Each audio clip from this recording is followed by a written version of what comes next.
फिर आ गए हम नया वीडियो लेके। ये देखिए, ये अभी अपन बनाने वाले फूड का टेम्पो।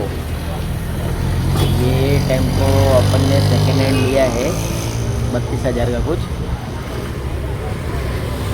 देखिए आगे क्या बनता है ये। तो इसको पूरा कटिंग करने का है।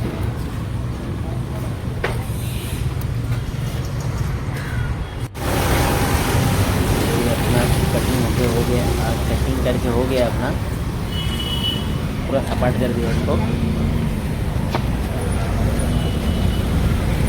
अभी अपना इस पर पूरा पाइप का फ्रेमिंग करेंगे।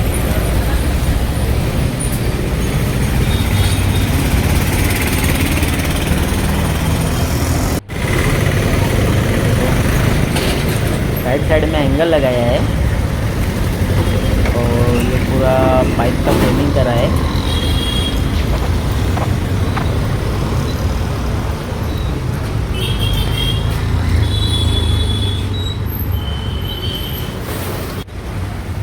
मिलते हैं अगले पार्ट में।